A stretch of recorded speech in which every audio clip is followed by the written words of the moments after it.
Hello everybody, this is the Cubing Jar here, and today I'm going to answer the question, magnetic cubes, yay or nay? So, all these magnetic cubes have been magnetized with N35, I think, the 4x2 neodymium magnets. I bought them all from eBay.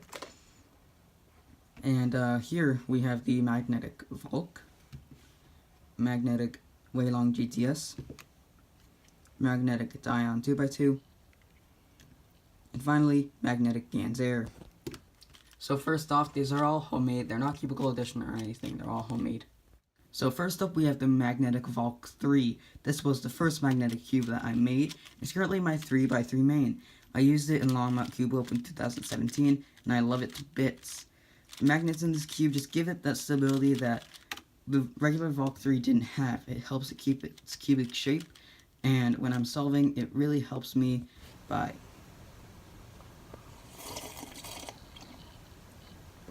clicking into place and making sure that I don't overshoot or lock up at all.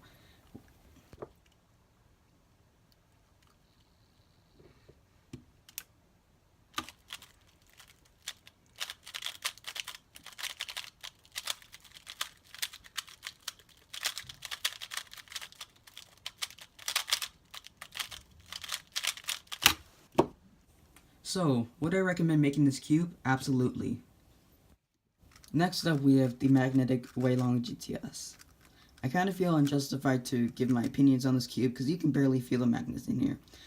I'm pretty much 100% sure that I did use N35 magnets here because the click is really light, but it's still a bit more noticeable. You can definitely feel that there's a bit more stability there and there's something helping it, but it's really light, and I might make another one that has more stronger magnets, grammar, and 50 or something, but for now, I'll give my opinions on this one. Just like the Volk 3, it gives it some more stability and really helps me by clicking into place.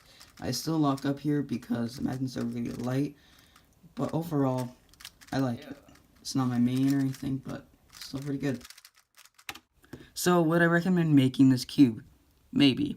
It's not as good as the Volk 3, but it's still pretty decent. So next up, we have the old plastic Dion 2x2. The magnets in here aren't really that noticeable, especially when you're going slow, because I haven't broken this one in at all. Now, with breaking in, the bumps will go away, and I'll probably have a different video just on this cube when that has happened. But for now, the magnets aren't really that noticeable. Again, especially when you're going slow. When you're going faster, you can feel the magnets and they help keep its cubic shape. Lockups are almost non-existent, as with all Dion 2x2s, and pops don't happen on any Dion 2x2s, if you're not an idiot.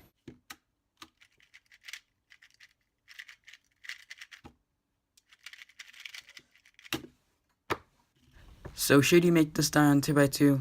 Maybe. It's not really necessary to make it magnetic, and the magnets don't really help that much.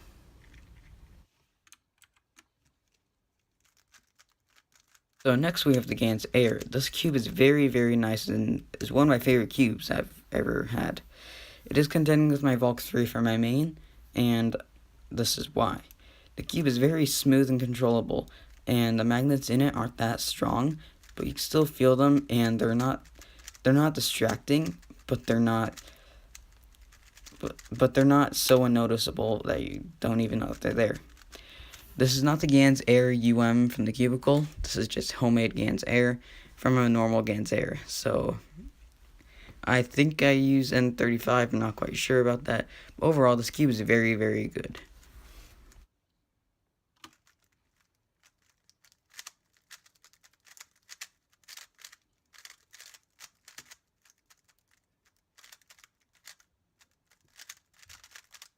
So should you make this cube? Yes, this will probably become your main and is very, very nice. Anyway, that's the end for this video. If you enjoyed, make sure you give it a like and subscribe for more videos. Bye.